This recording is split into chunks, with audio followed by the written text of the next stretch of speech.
texto nos diz o seguinte: Amados, não se surpreendam com o fogo que surge entre vocês para os provar, como se algo estranho lhes estivesse acontecendo.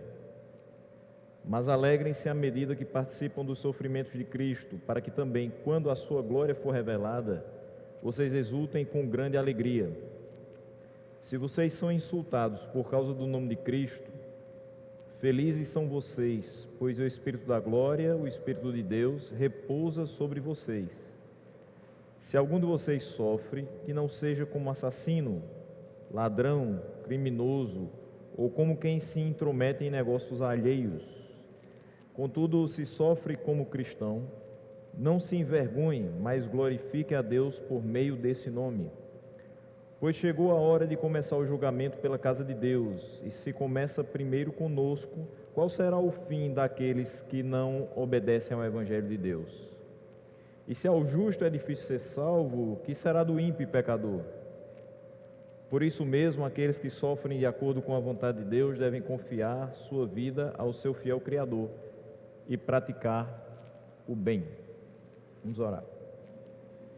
Senhor nosso Deus, nós queremos te agradecer por esta manhã, te agradecer pela oportunidade que o Senhor nos dá de nos reunir mais uma vez em teu nome para juntos glorificarmos o teu nome, te engrandecer e te agradecer por tudo que o Senhor tem feito nas nossas vidas.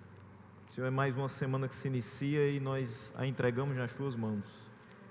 E te pedimos que nesse momento nos auxilie na compreensão desse texto para a nossa edificação e para a tua glória, no nome de Jesus. Amém. Bom, estamos chegando ao final de um longo período meditando nessa carta, e nessa penúltima exposição Pedro vai mais uma vez nos exortar quanto à realidade de que o cristão verdadeiro não está isento de passar por sofrimentos. E em determinados momentos parece ser muito complicado você pregar sobre sofrimento, porque nem todo mundo quer escutar: você vai sofrer. Principalmente você vai sofrer por ser cristão. Algumas pessoas ainda têm em mente, poucas é verdade, mas ainda existe, de que uma vez que eu me ligo a Cristo, os sofrimentos acabam. Uma vez que eu estou com Cristo, então não vou ter mais nunca problema na vida. E é aí que a coisa muda de figura, porque às vezes é quando eu me ligo a Cristo que alguns problemas específicos dessa ligação surgem. E é exatamente nesse ponto que Pedro vai tocar mais uma vez, encerrando essa parte do capítulo 4, mostrando como viver para Deus. E ele mostra que viver para Deus é também sofrer por ser cristão. E aí você dizer: mas espera aí, viver para sofrer? Nós não fomos chamados para viver na sombra e água fresca, nós fomos chamados para viver pelo Evangelho, e quem quer viver pelo Evangelho vai ser perseguido. A gente vai ver esse texto depois. Então o fato de Pedro, ao falar tanto no tema de sofrer por ser cristão, é necessário para que o crente entenda, para que o leitor dele entenda, para que o ouvinte dessa carta entenda o que vai ser resumido lá no versículo 18, que eu não vou adiantar agora. Mas o resumo disso aqui vai ser lá no versículo 18. Por que eu tenho que escutar tanto que o cristão sofre? Ou que eu tenho que sofrer por ser cristão? Qual é a finalidade disso? Ele não deveria falar para pessoas que sofrem de forma a animá-las, a confortá-las, mas ele fala, e a gente vai ver como ele fala. Mais uma vez, não é a primeira vez que ele vai nos confortar, mostrando esse sofrimento e como Deus age em nós através desse sofrimento. Versículos 12 e 13 nos trazem exatamente o seguinte: Amados, não estranheis, não vos maravilheis, ou não se surpreendam com o fogo que surge entre vocês para os provar, como se algo estranho estivesse acontecendo. Certamente você já passou por momentos de sofrimento em que você orou a Deus da seguinte maneira: Senhor, por quê? Mais do que isso, talvez você tenha utilizado essa expressão: por que comigo? Por que eu tenho que passar por isso? A gente não consegue entender todas as coisas que acontecem com a gente e nem com a intensidade que elas acontecem. E às vezes a gente, de certa forma, coerentemente diz: eu não tenho condições de suportar essa dor, essa aflição, eu não tenho condição de passar por esse sofrimento. Nós de fato não temos. Mas se cremos que temos um Deus que cuida de nós e que nos chamou para enfrentar essas coisas e que não dá uma carga mais pesada do que a que podemos suportar, então nós vamos passar por isso. De uma maneira ou de outra, Ele nos dará o escape para todas essas situações difíceis que nós nos encontramos. Mas o coração humano, muito limitado e muito frágil, pergunta: por que eu tenho que passar por isso? Por que isso acontece comigo? Porque eu vejo tantas pessoas que não obedecem à palavra de Deus e elas não sofrem e eu tenho que sofrer. Eu estou tentando, eu estou fazendo a minha parte, eu estou buscando com o máximo das minhas forças ser fiel a Deus. E por que eu tenho que sofrer desse jeito?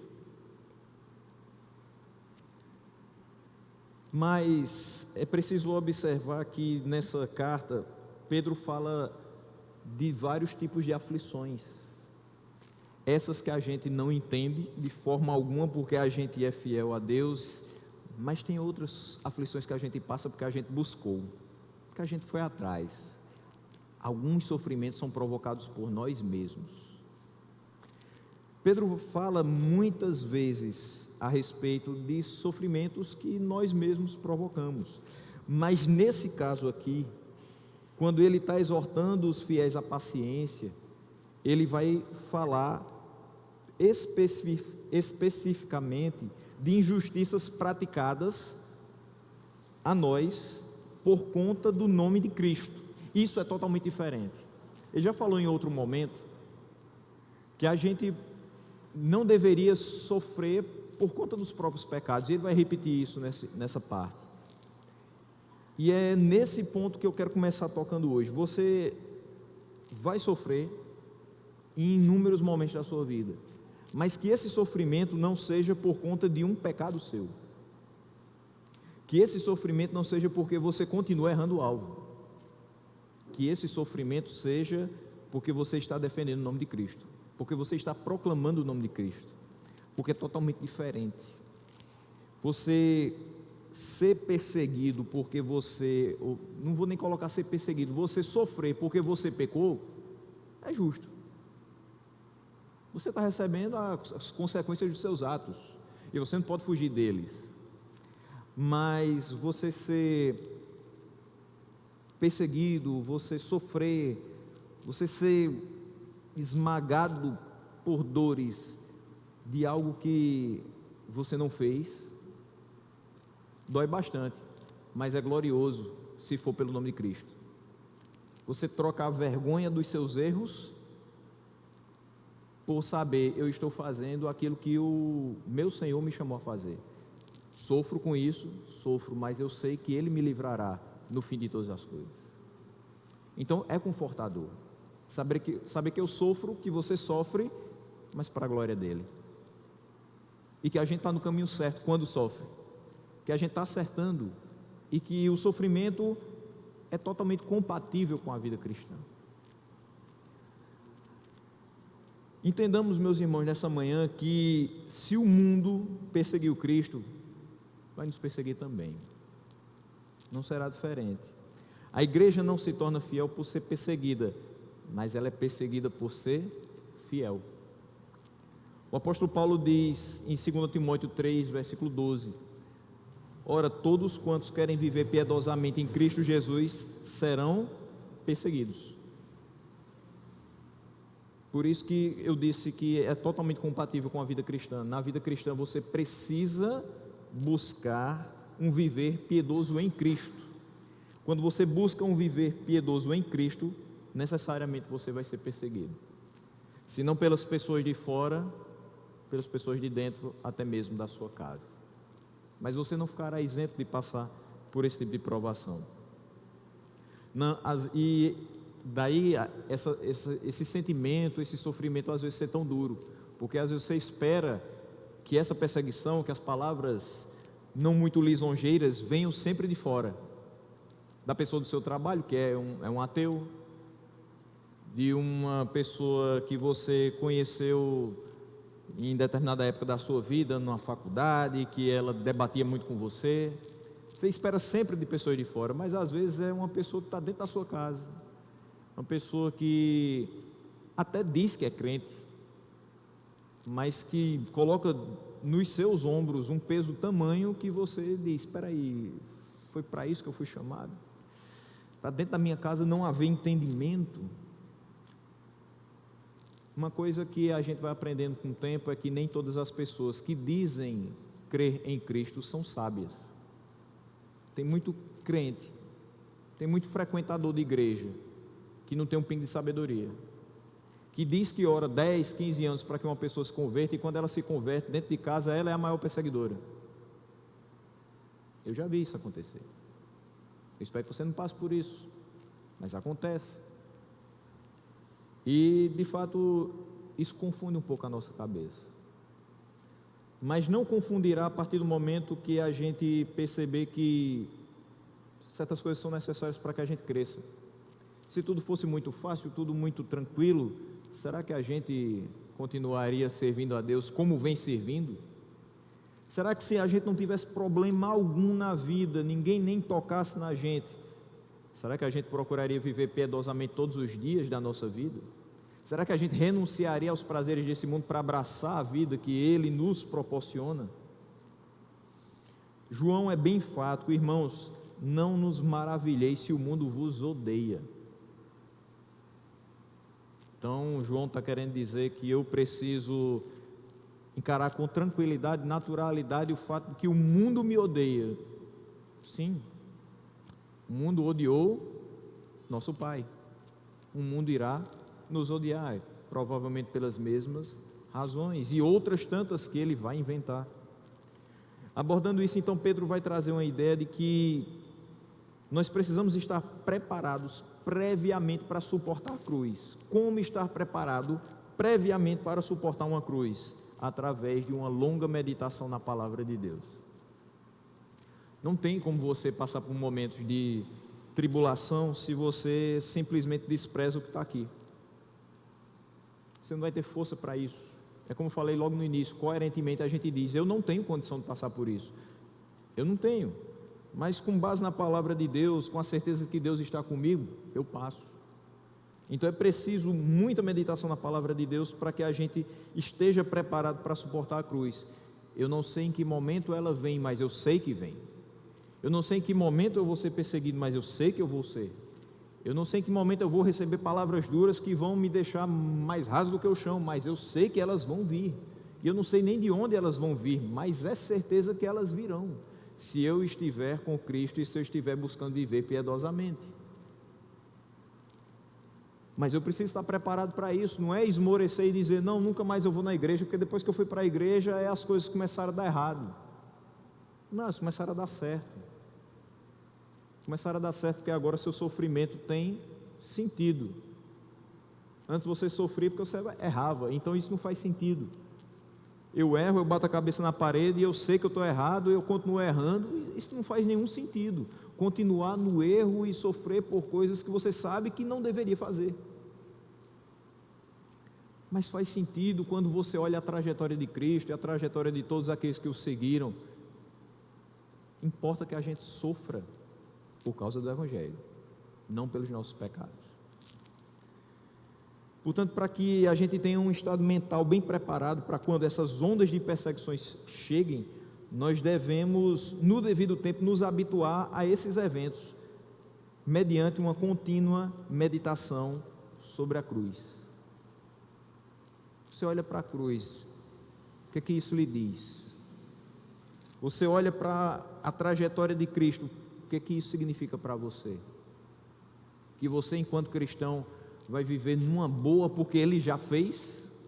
Ou que você, como cristão, deve seguir os passos que Ele seguiu? E suportar algumas das dores que Ele suportou? Porque nem todas nós conseguiremos, porque Ele só suportou todas elas porque era Deus.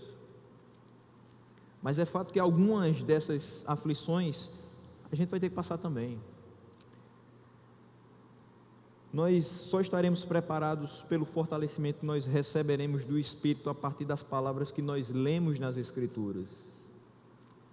Daí a total incoerência de quando você está passando por qualquer problema, você diz: Senhor, por que comigo? O que eu vou fazer agora? Eu não sei o que fazer. Bem pertinho de você, talvez a um braço de distância, tem várias respostas. Ali bem empoeiradozinho, tem várias respostas. Talvez fechado com o zíper, ou fechado simplesmente por muito tempo em desuso, ali estão várias respostas para o nosso sofrimento. Além do mais, aqui Pedro prova que a cruz nos é útil. Ele faz uso de dois argumentos. É através da cruz, através das provações, através do sofrimento, que Deus testa a nossa fé. Quando nós passamos por essas aflições e resistimos e continuamos crendo nele, de fato nossa fé está sendo provada e comprovada, porque é muito fácil na primeira oportunidade ou no primeiro sofrimento a gente dizer: não dá mais. A gente faz isso no trabalho. Eu já tentei fazer isso, mas eu não consigo, então eu vou deixar para lá. Outro faça. Outro vem e faz. Você faz isso às vezes em casa. Já tentei demais com esse menino, não aguento mais. Agora eu vou procurar um psicólogo, um psiquiatra, um psicopedagogo. Eu não aguento mais, eu não sei mais nem o que dizer para esse menino. Eu vou chegar lá na escola dele, eu vou dizer: olha, não tenho vergonha de dizer isso não. Eu não sei o que fazer mais com esse menino.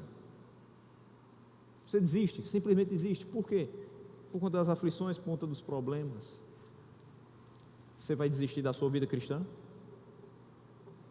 Porque um problema surgiu? Você vai desistir de servir a Cristo porque um problema surgiu? Você vai desistir de honrar Ele com a sua vida depois de tudo que Ele fez e depois de tudo que Ele faz e ainda vai fazer?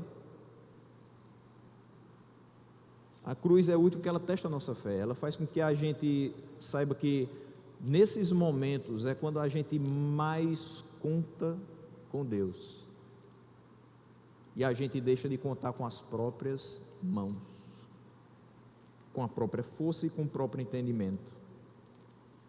Mas não só isso, ela também nos torna participantes com Cristo, experimentando o que Ele também passou, mesmo que com a gente seja numa intensidade bem menor e com uma finalidade também diversa.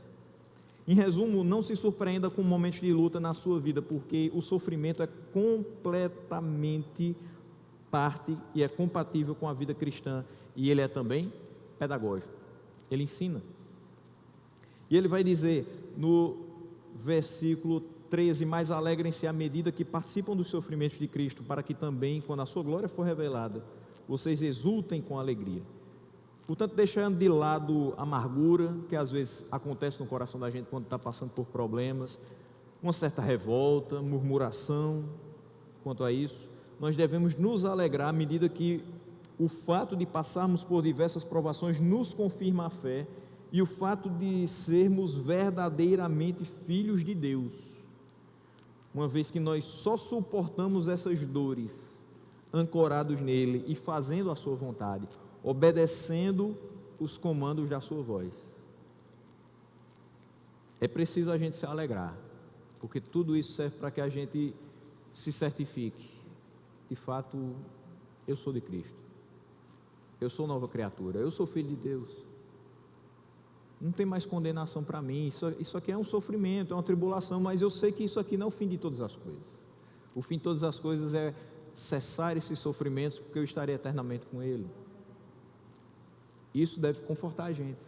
Então Pedro fala de sofrimento confortando, mostrando que passamos por isso, mas para que depois a gente possa desfrutar de uma eternidade confiantes com Ele.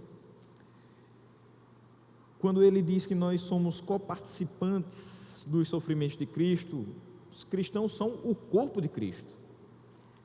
Por essa razão a gente compartilha desses sofrimentos, não no sentido que a gente vai acrescentar alguma coisa à obra da expiação, que ela já está acabada, mas no sentido de que o sofrimento de Cristo vai ser estendido a nós, porque nós somos identificados com Ele, nós estamos unidos a Ele. Então, durante o tempo entre a sua primeira e a sua segunda vinda, nós vamos passar por isso. Nós vamos ser aqueles que seguem a Cristo, os cristãos, os que têm filiação com Ele, os que têm afinidade com Ele, os que são parecidos com Ele, inclusive nos sofrimentos. O versículo 14 nos traz o seguinte: se vocês são insultados por causa do nome de Cristo, felizes são vocês, pois o Espírito da glória, o Espírito de Deus, repousa sobre vocês. Lembre-se do que Jesus ensinou, Mateus 5, versículos 11 e 12, bem-aventurados sois, quando por minha causa vos injuriarem, não é por qualquer causa, por minha causa, vos injuriarem e vos perseguirem e, mentindo, disserem todo mal contra vós. Nós não demos abertura, nós não demos motivo, é mentira o que eles falam, são calúnias. Mas mesmo assim, bem-aventurados vocês são quando são perseguidos por isso, porque uma hora Ele vai colocar tudo às claras e vai mostrar que aquela perseguição é por conta de mentiras, é por conta de calúnias. Vocês não deram motivo para isso. Regozijai-vos e exultai, porque é grande o vosso galardão nos céus, pois assim perseguiram os profetas que vieram antes de vós.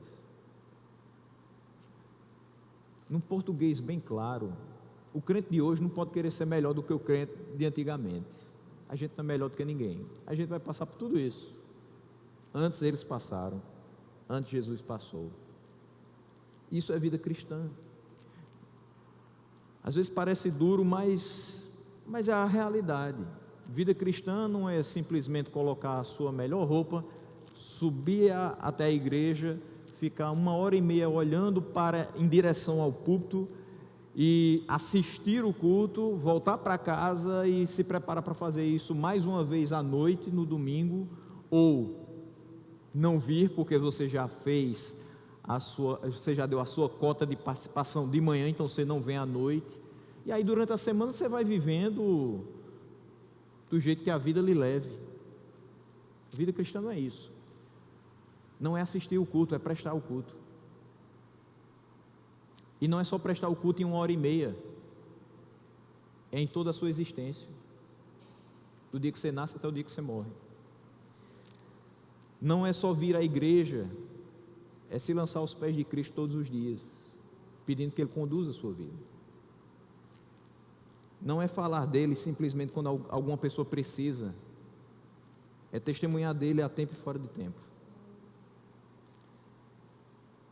O Espírito da glória, o Espírito de Deus repousa sobre vocês, deve nos servir de alento e nos trazer alegria o fato de que nós temos em nós o Espírito de Deus, e em sua divina providência esse Espírito age em todas as coisas para o bem daqueles que amam a Deus, inclusive no sofrimento.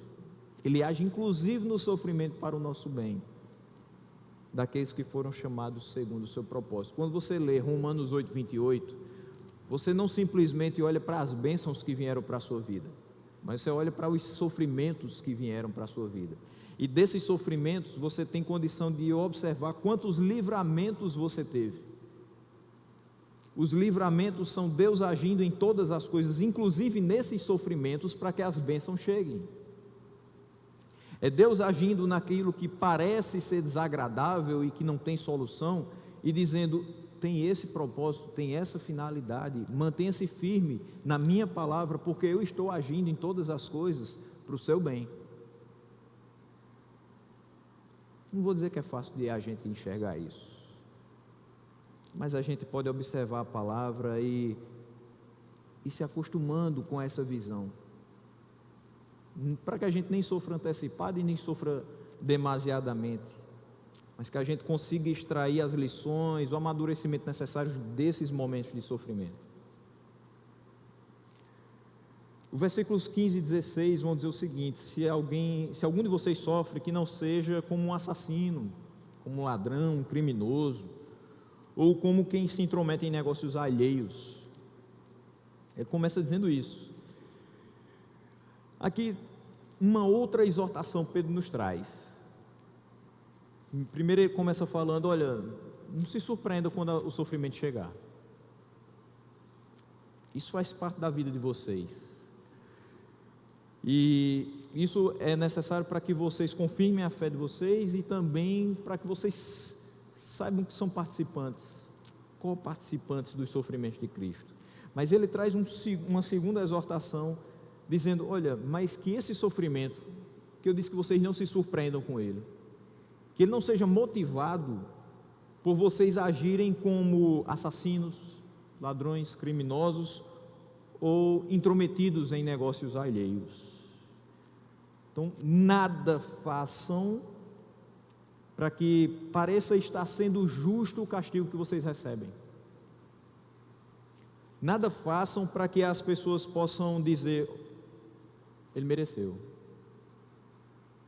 Ou, como em outras partes da própria Bíblia diz, bem feito. Nós não podemos viver de uma maneira que diga para as outras pessoas, transmita para as outras pessoas, olha, todo sofrimento que eu estou vivendo, foi eu que causei. Eu só estou recebendo as consequências daquilo que eu fiz. Porque eu fui salvo da ira, da condenação. Eu fui liberto dos meus pecados. Eu fui retirado daquele tremedal de lama. Então eu não posso mais viver na prática do pecado. Se os meus sofrimentos são consequência dos meus pecados, e eu estou envolto a muitos sofrimentos, quer dizer que eu continuo na prática do pecado. É uma questão de lógica. Eu sofro muito e reclamo por isso, mas eu sei que em todas essas coisas meus erros estão ali relacionados. Será que eu sou crente mesmo? Se eu continuo na prática do pecado, parece que não houve transformação em mim. A culpa não está em quem fez a obra expiatória, está em quem não teve a vida mudada. Por isso que eu digo, nem todo sofrimento é causado simplesmente porque a gente diz assim, o diabo está atentando a minha vida. Eu acho que deixei uma brecha, o diabo agora está tomando conta. Nem todo sofrimento é o diabo, às vezes a gente provoca. E a gente provocando, ele se aproveita. Ele potencializa esse sofrimento. Porque você já abriu, não a brecha, as portas. Mas não é isso que nós devemos fazer no nosso dia a dia. Não é viver como se não tivesse acontecido uma mudança realmente radical na nossa vida.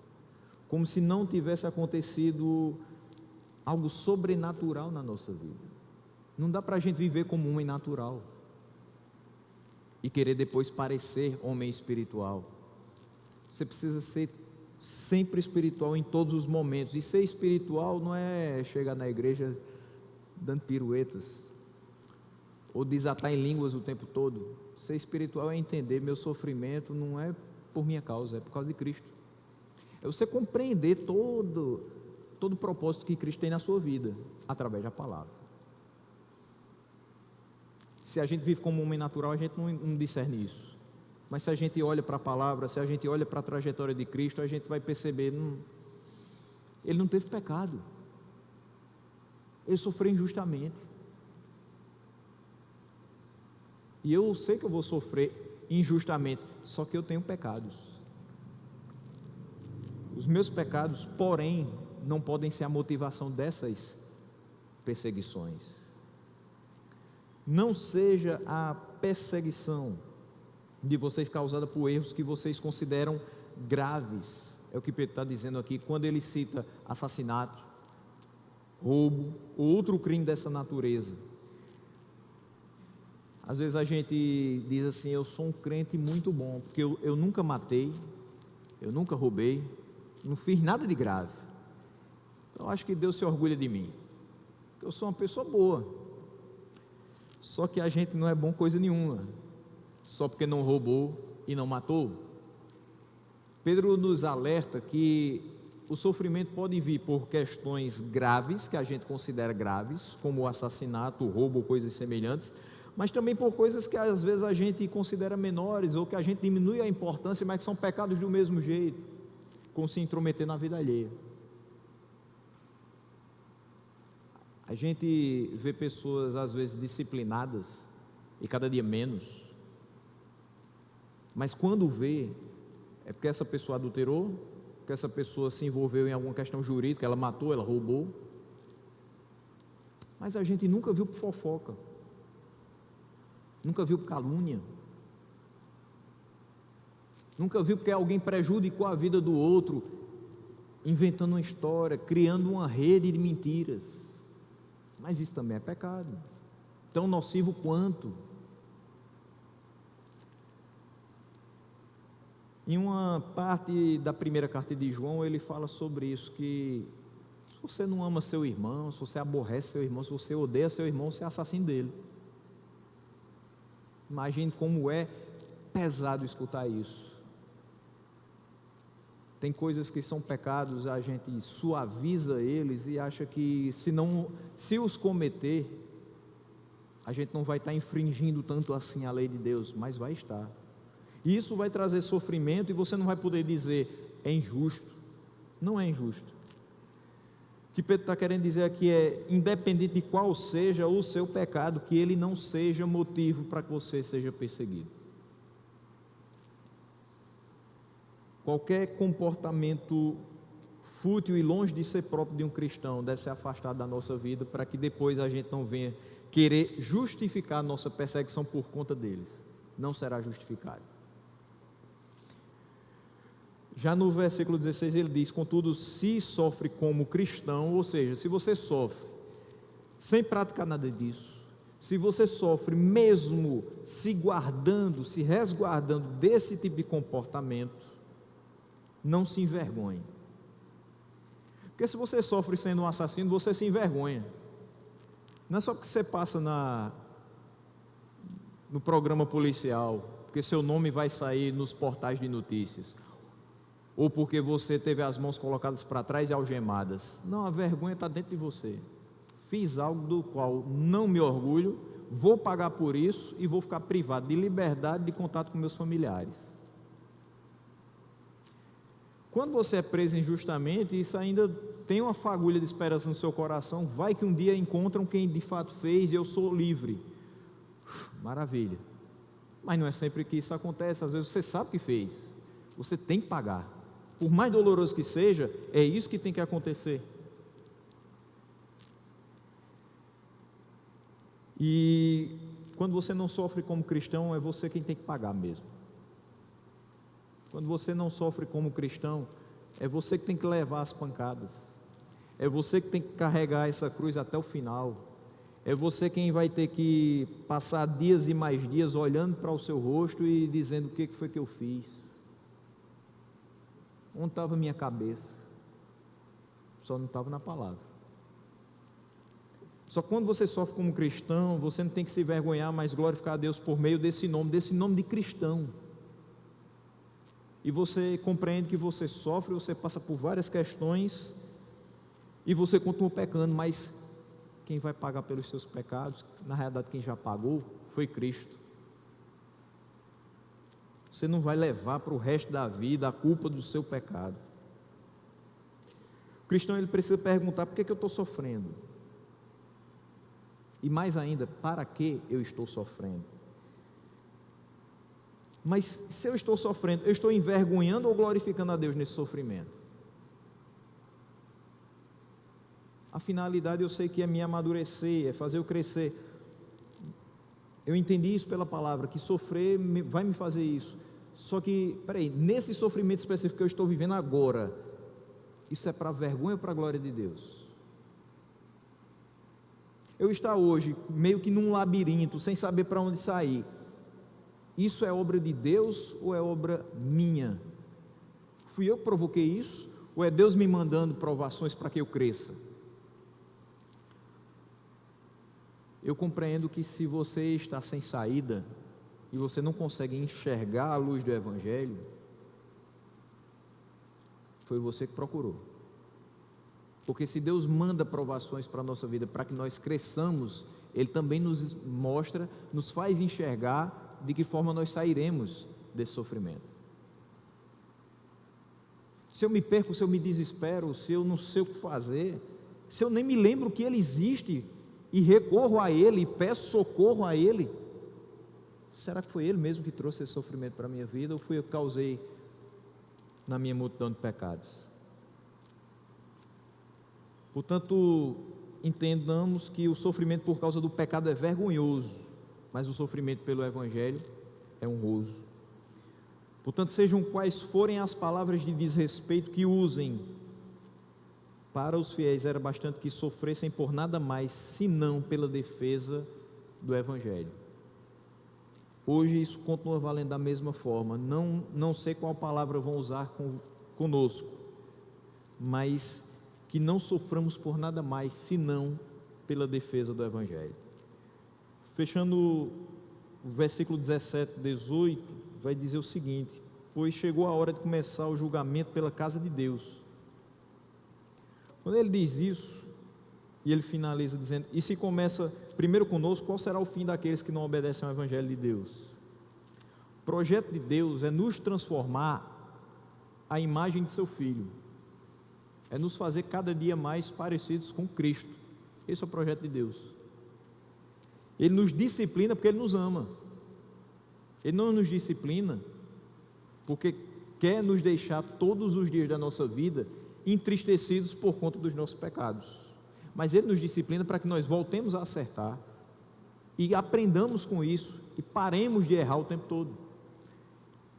Ele é o Pai que corrige porque ama. O Pai que ama faz isso. Hoje a gente escuta muito, a gente que vive nessa lida pedagógica, psicológica, às vezes a gente escuta muito assim. Isso é muito diferente do que eu vivi, do que eu acho que a maioria dos irmãos viveram. A gente não pode falar alto com a criança, porque ela pode se traumatizar. E ela pode nos encarar como adversários. Então a gente precisa observar bem como fala com a criança, ou com um adolescente, para que ele não se revolte e não se feche para nós. O que é que você é da criança ou do adolescente? Pai. Pai, além de amoroso, além de amigo, além de companheiro, continua sendo autoridade. Deus não escolhe uma forma como fala com a gente, simplesmente assim, para não desanimar a gente. Quando é necessário, Ele é duro, para que a gente se conserte. Quando também é necessário, Ele nos afaga, para que a gente se sinta consolado. Ele sabe dosar todas as coisas melhor do que ninguém. E a gente tem Ele como modelo para fazer isso com os nossos. O crente não pode ficar traumatizado porque Deus o repreendeu. Ele tem que entender que é o Pai que ama, que o está corrigindo. E se corrigir. Ele nos corrige para nos educar. Deixa uma criança de 1 ano fazer tudo o que ela quiser, ela destrói sua casa. Com 1 aninho, ela leva choque, ela quebra jarro, ela faz o que quiser, porque você não está educando. Educar é colocar limites, é dizer não várias vezes. Deus nos impõe isso, limites. Olha, vocês não podem viver na prática do pecado, vocês agora são novas criaturas, vivam então como tais. Então Ele nos corrige para nos educar. E a igreja precisa dar exemplo na forma de se arrepender. É muito fácil a gente chegar para uma pessoa lá de fora e dizer assim: você tem que se arrepender dos seus pecados. Eu me arrependi? Ou eu continuo praticando a mesma coisa? Dizer, você tem que abandonar esse vício. Eu abandonei o meu. Então a igreja precisa ser esse exemplo na forma de se arrepender. Nós não podemos chamar o mundo ao arrependimento se nós estivermos vivendo em pecado.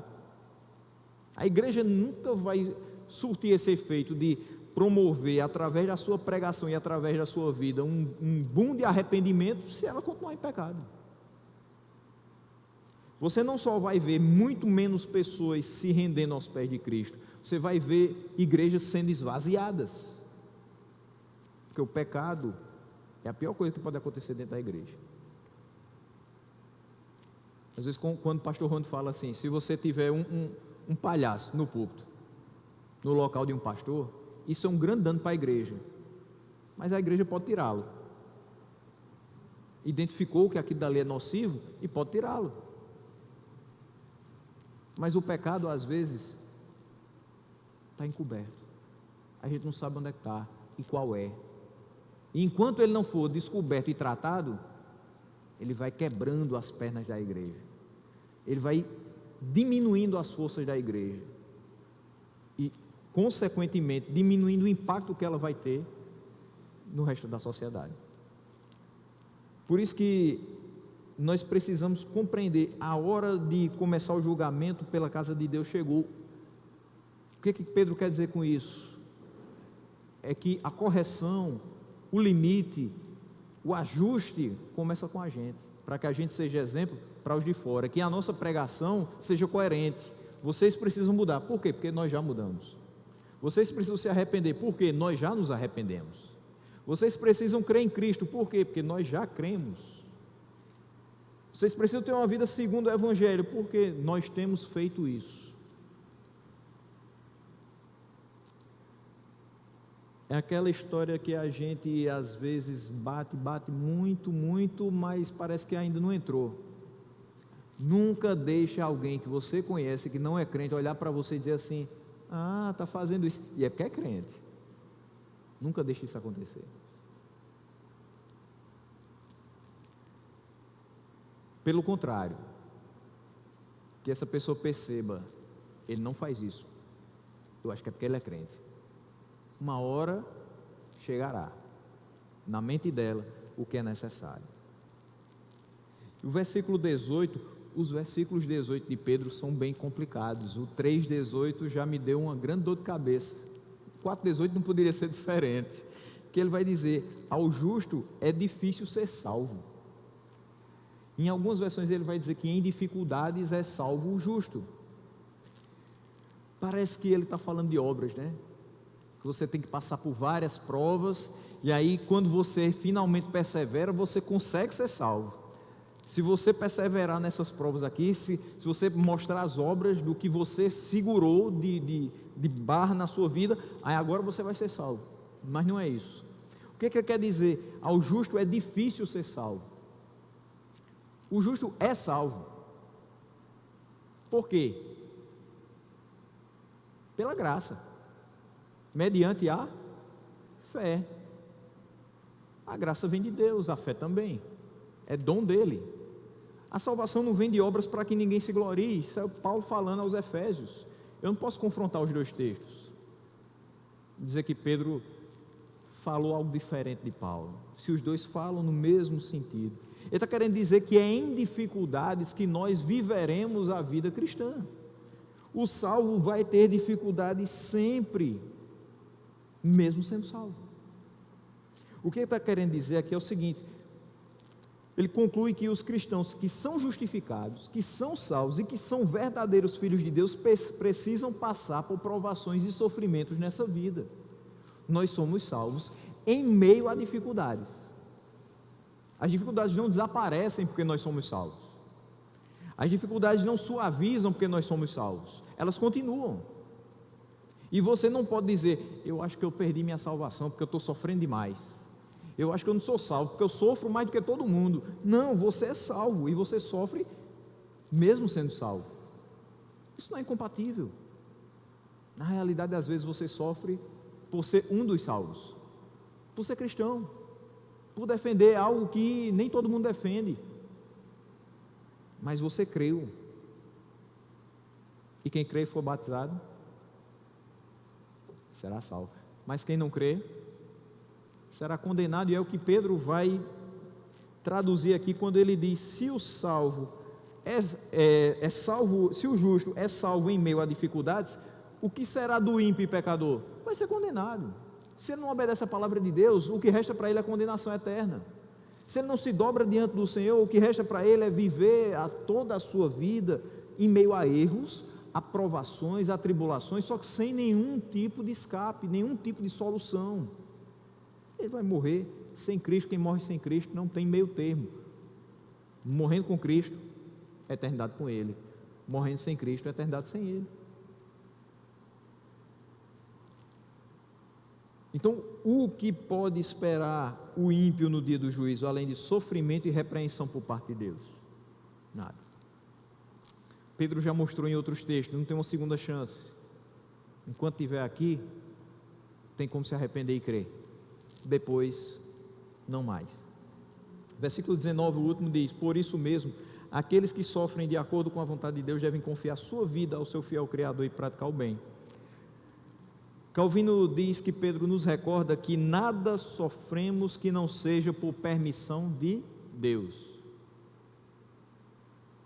Ele está falando de permissão, não está falando de determinação. Deus permite, mas nem tudo foi Ele que mandou. E ele vai dizer, cuja intenção é nos confortar ao máximo. O sofrimento que Deus nos permite, a intenção dele, ao permitir esse sofrimento, é nos confortar ao máximo. Quando ele diz, para que se confiem a Deus, é o mesmo que dissesse que entreguem a si sua vida à guarda segura de Deus. Quando é que você sabe que está seguro? Quando você fecha a porta da sua casa e tranca as 3 grades? Quando você fecha o último cadeado grande, assim, naquele ferrolho grosso que você tem na porta da sua casa, você, agora estou seguro. Cheguei em casa depois do culto à noite, nada vai me acontecer. É quando você se certifica que a cerca elétrica está ligada. É quando você observa as 15 câmeras de monitoramento no seu computador. Não, você se sente seguro quando você sabe que Deus toma conta da sua vida. Então, quando Pedro fala isso, entrega a sua vida à guarda segura de Deus. E não é incrível, você se sente seguro com uma pessoa que todo o resto do mundo, que não crê da forma que você crê, vai dizer assim, mas você nem vê ele. Como é que você se sente seguro se você não vê ele? Eu não vejo, mas eu sinto a sua proteção. Eu não vejo, mas eu creio. Essa é a diferença. E ele diz que Cristo Deus é o fiel possuidor, porque fielmente Ele guarda e defende todos quantos se acham sob sua proteção ou poder. Ele é o fiel possuidor. Ele nos guarda e nos guarda com fidelidade. E o apóstolo ainda vai acrescentar que os cristãos devem praticar o bem. O sofrimento não deve nos frear na prática do bem. Estou sofrendo, para que eu vou fazer alguma coisa boa se eu estou sofrendo? Eu já tenho praticado o bem, eu já tenho feito várias coisas coerentes com a palavra de Deus, e eu continuo sofrendo, então para que eu vou fazer o bem? Meio que você para assim, tenta dizer qual é a finalidade de tudo isso. Eu sofrer e continuar a fazer o bem, enquanto os ímpios estão prosperando.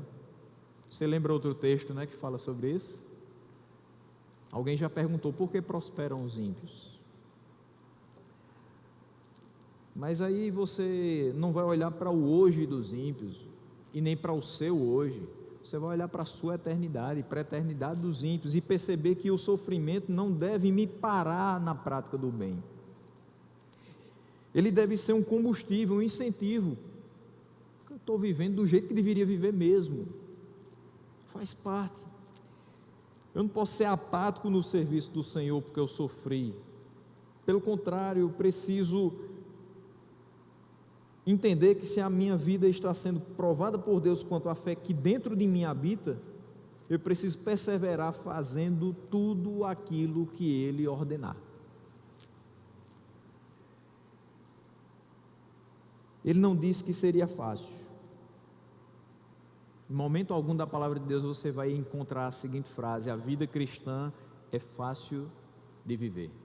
Ou, fomos chamados para viver em facilidade. Mas nós seguimos o caminho guiados pela mão do Senhor. mesmo sendo difícil, mas guiados pela mão do Senhor, nós conseguimos seguir, avançar, progredir. E quão confortador e quanta segurança isso nos traz. Eu sofro por ser cristão? Sim. Vários irmãos nossos sofrem muito mais por serem cristãos? Sim. Mas todos nós temos a plena certeza de que Ele continuará nos guiando com sua fidelidade, e nos protegendo, e nos consolando, e nos ensinando através desse sofrimento. Então, meus irmãos, vamos viver para Ele, sofrer por Ele, e nos entregar aos seus cuidados, sabendo que Ele nos preservará até o fim. Esse texto me mostra que Ele é soberano e Ele é fiel, e que nele nós podemos descansar.